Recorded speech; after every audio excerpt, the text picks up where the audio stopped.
ኣብቲ እዋን ኣብ ዓዴት ከተማ ዕዳጋ ሰሉስ ቤት ፍርዲ ሃፀይ ሃይለስላሴ ኮይኑ የገልግል ነበረ። ምህረይ ወላሃንስ ግራቶም ወሲዱ ዝሓረሶ ዝነበረ ሹመኛ ንምኽሳስ እንትኸዱ እዚ ወሳዲ ግራቶም ምስቲ ዳኛ ወኸዓ እንዳበለ ይጸንሖም። ምህረይ ወላሃንስ እንኮቶም ከም ዘይረትዑ ተረድኦም።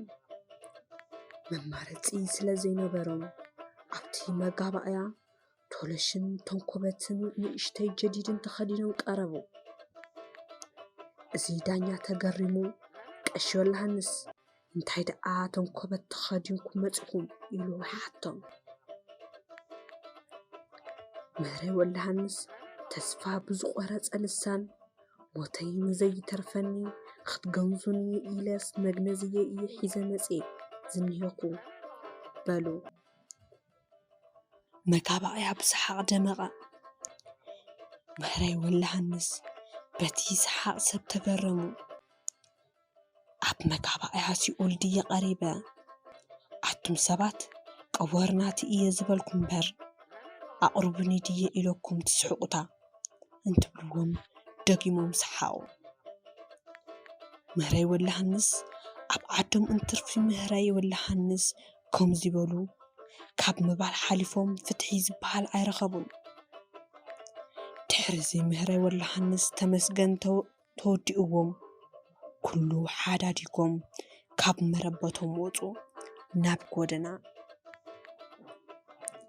ኣብ ኣኽሱም ኣብ እግሪ ሓወልቲ ኣብ ጎደና ሽረ ቁርን ፀሓይን ተሓባቢሮም እንትገርፍዎም ንድሕሪት ምልስ ኢሎም እንትሓስብዎ ይእዩ ነበሩ።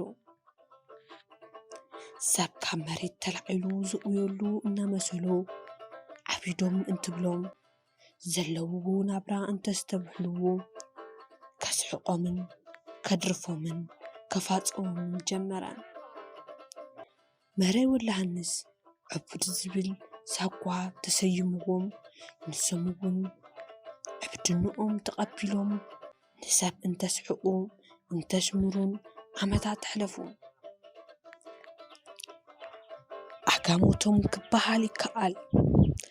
ፎቶቶም ብቆርቆሮ ገዛ ሰሪሖም ክዳኖም ቀይሮም የንብርዎም ነበሩ። ኣብዛ ቆርቆሮ ገዛ ዓመትን 8 ወርሕን ተቐሚጦም ኣብ እግሮም ብዝወፀቶም ቆስሊ ምኽንያት ሕማም ስዒርዎም 28 ሕዳር 1998 ዓመተ ምህረት ኣብ ዝተወለድሉ ዕለት ወርሒ ካብዛ ዓለም ብሞት ተፈለዩ። ብሕልፈተ ህይወት ምህረይ ወላሃንስ ዝደንገጸ ህዝቢ ኣኽሱም ብኸተምኡ ወፂኡ ብድምቀት ስነ ስርዓት ቀበሮ። ሞት ምህረይ ወላሃንስ ዝሰምዑ ነበርቲ ሽረ እውን ብተመሳሳሊ ኩነታት ተኣኻኺቦም መጺኦም ቀቢሮም እዮም። ስነ ስርዓት ቀብሮም ሰዓት 9 ኣብ ቤተ ክርስቲያን እንዳ ኣርባዒቱ እንስሳ ተፈጺሙ። ምህረይ ወላሃንስ ከም ሃገሮም ከይነበሩ ከም ሃገሮም ብድምቀት ስነ ስርዓት ቀብሪ ኣብ 81 ዓመቶም ተቐበሩ። ምህረይ ወላሃንስ ፍጻመ ታሪኮም ከም ታሪክ ገድሊ ኮይኑሎም ደቆምን ናብርኦምን ዕፅፊ ኮይኑ ተመሊሱ ኣይረኣይዎን። ስድርኦም የለውን፣ ዑና ገዝኣ እውን የለን። ምህረይ ወላሃንስ እውን የለውን። እንተዘይሓልፍ ቀልድታቶም ግን ገዲፎም ሓሊፎም ኣለዉ። መቸም ቀልዲ ካብ መከራን ስቃይን ሓዘንን እዩ ዝውለድ ኢለ እንተዘይተዛረብኩውን ኣስሚረሉ ክሓልፍ ታሪክ ምህረይ እዚ ይመስል። ህዝቢ ከተማ ኣኽሱም ኣብ ኣርብዓኦም ኣተስኪሩ እንዳተሓባበሩ ዓመቶም የኽብርሎም እዮም። እምበኣር ታሪክ ምህረይ ወላሃንስ ኣብ እዋን ድርቂ ብጥሜት ብሕማምን ስድርኦም ዝሰኣኑ ብስርዓት ሃፀይ ሃይለ ስላሴ ፍትሒ ሓሪምዎም ካብ መረቦቶም ዝተፈናቐሉ ብስርዓት ደርጊ እውን ኣሽሚርኩም ተዛሪብኩም ተባሂሎም ዓቢዶም ኳስ ናብ ምዝራብ ነፃነቶም ተገፊፎም ካብ በረንዳ እንዳተወሰዱ መግረፍትን እስራትን ዘሕለፉ ኣብነት ውፅእ ህዝቢ ትግራይ እዮም ነይሮም።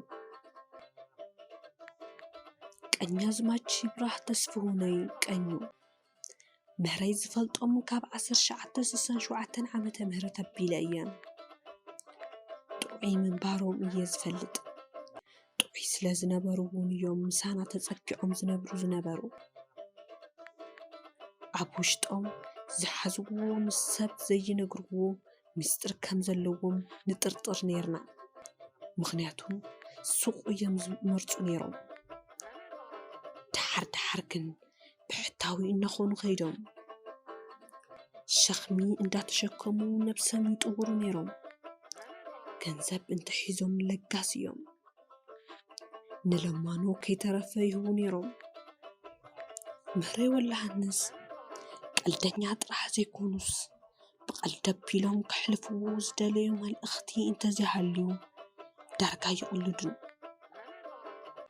ንኣብነት ንህዝቢ ዝመፀ ረድኤት ስርናይ ምህረይ እንዳተሸከሙ መጋዘን ይመልኡ ነይሮም ምሸት እቲ መጋዘን መሊኦም ይኸዱ ንኩ እንተመፁ ጎዲሉ ይፀንሖም ለከ እቶም ሓለፍቲ ምስ ነጋዶ ተመሻጢሮም ለይቲ እናሰረቁ እዮም ዝሓድሩ ምህረይ እዙይ ንህዝቢ ንምንጋር ደለዩ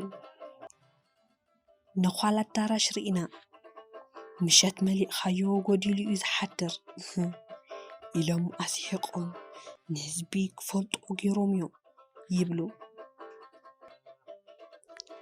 ኣይተ ገረመድህን ግርማይ ወዲ ጻዕዳ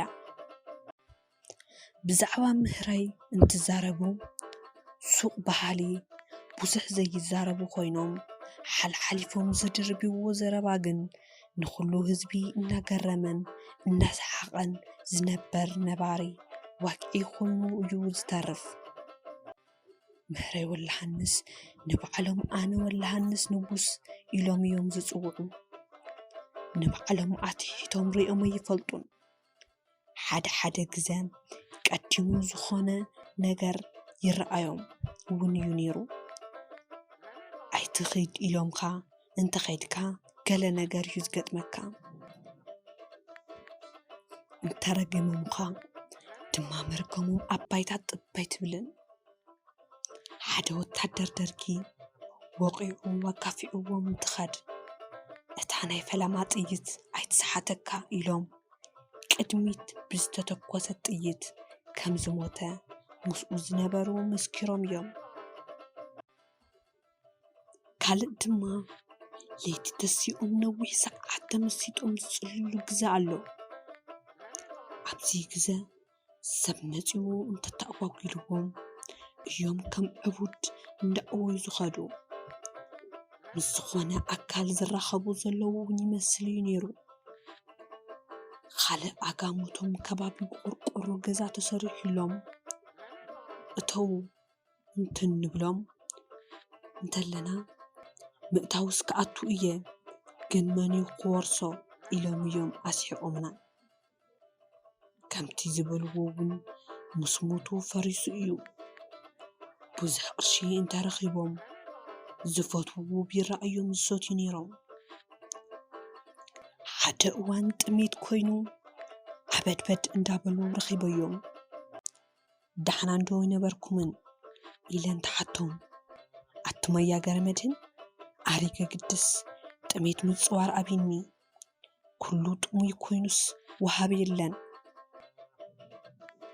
ካብኡ ቃላይ ማሹም ኣትየ ክሞት እንዳኸድኩም ሕስብ ኣቢለዮስ ኣነ ወላሃንስ ንጉስማ ተስፋ ቆሪፅ ኣይሞትን ኢለ እየ ዓቢደ በሉኒ ሕዚ እውን ዘይምዕባዶም እዮም ዝዛረበሉ ዘለዉ ካልእ ዝበኽሱም ሕድሕድ ሰብ ምሹም ይፈልጥዎ እዮም ነይሮም።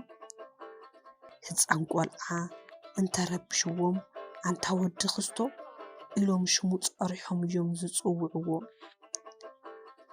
ታሪክ ኩሉ ሰብ ስለ ዝፈልጥውን እዮም ዘሽምርዎ።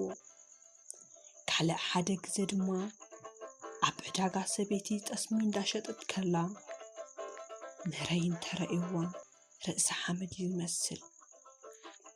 ሽዑ ምህረይ ካብቲ እትሸጦ ዘላ ጠስሚ ብሕቁት ኣቢሎም ናብ ርእሳ ለኸይዋ። ጠስሚ እንዳሸጥክስ ባላንቲና እኳ ይትልከይን በልዋ። ሓደ መንእሰይ ድማ ምስ እሙኡ ኮይኑ ካልኣይ ቆልዓ ይወልድ። ድሓር እዚ መንእሰይ ንምህረይ ኣብ ክርስትና እንታይ ኮንኩም ዘይመፃኹም ይብሎም። ምህረይ ዒፍ እኳ ጎጆ ከይሰርሐት እንቋቑሖ ዘይትደርብስ ተገማዕ ንስኻ ምስ እኑኻ ኮንካ ካልኣይ ትወልድ እንታይ ክመፀሉ እኑኻ ንዓኻ ምስ ሓዳርካ ጠዊራስ ንዓይ እንታይ ግበርኒ ክብላ ክመፅእ ኢሎምዎ። ምህረይ ብቐልዲ ኣቢሎም ንህዝቢ የንቁሑ ነይሮም ይብሉ ኣይተ ገረመድህን ወዲ ፃዕዳ። ኣይተ ሲሳይ ሰፋኑ ኣብ ማእኸል ዕድመ ዝርከብ እንትኾን ንምህረይ ኣመልኪቱ እንትዛረብ ምህረይ ከሽምሩ እንተደልዮም ነቲ ከሽምርዎ ዝደለዩ ሰብ መጀመርታ እናፋፀዩ እዮም ዝኸልዎ። ምህረይ እንተፋፂኦም ገለ ክብሉ ደልዮም ኣለዉ ኢሉ እዩ ሰብ እዝኑ ዘፀናፅን። ሓደ እዋን እውን የቕርሩን ይገጥሙን ነይሮም። ንኣብነት መናእሰይ ብቐይሕ ራዕዲ ኣብ ዝርሸንሉ እዋን ናብ ዝተኣከቡ መናእሰይ ቅርብ ኢሎም ጣዕወ ዓድና ሱቕ ኢልኩም እባ ከም ኣብዑር ኣይትተሓረዱ፣ ካብ እትሕረዱ በረኻ ወፊርኩም ከም እቶም ኣታፊን ዘይትፅመዱ ኢሎም ብቐረርቶ ነገርዎም። ካልእ ምህረይ ደንዳኒ እዮም ነይሮም። ክጎድኦም ዝኽእል ዕቡድ ወይ ዕዋላ ሰብ ኣይቕልዱን። ሰብ ቅርሺ ሂብዎም ንድኻታት እዮም ዝህቡ። ለጋስ ርህሩህ እዮም ነይሮም። ብቐልድታቶም ኣቢሎም ዘይተንከፍዎ ዛዕባ ዘሎ ኣይመስለንን። ነዚ እውን እዩ ህዝቢ ብጣዕሚ ዝፈትዎም። መንእሰይ ቀፀላ ዓንዱ ዕቡድ ዘይፈቱ ብፍላይ ጓል ኣንስተይቲ ዕብዲት እንተሪኦም ኣርሒቆም ይሃድሙ ነይሮም። ምህረይ ንምንታይ ኢኹም እትፈርሕዋ ኢለዮም እንዲ እምበይ ኣንታ እዘን ኣንስቲስ እንኳዕ ኩለን ዘይዓበዳ እንተዓቢደንስ ናይ ማነን እየን ዝዓብዳ በሉኒ። ኣብ ሓደ ቦታ ንነዊሕ ሰዓት ኮፍ ምባል የዘውትሩ ነይሮም። እንታይ ኢኹም ነዊሕ ሰዓት ኣብ ሓደ ቦታ ኮፍ ኢልኩም ትውዕሉ ኢለዮም ድማ ስቕ ኢልካ ዘይትሓልፍ ከይበቁል ዶ ፈሪሕኻኒ ኢሎምኒ። ካሊእ እቲ ዝገርም ዝኾነ ነገር ኢልካዮም ሽዑ ንሽዑ እዮም ቅጽበታዊ መልሲ ዝምልሱልካ። ምህረይ ብዙሕ ገንዘብ እንተረኺቦም ነቶም በረንዳ ሓደርቲ ከይተረፈ ክሳብ እቲ ቅርሺ ዝውዳእ ንኹሎም እዮም ዝጋብዝዎም።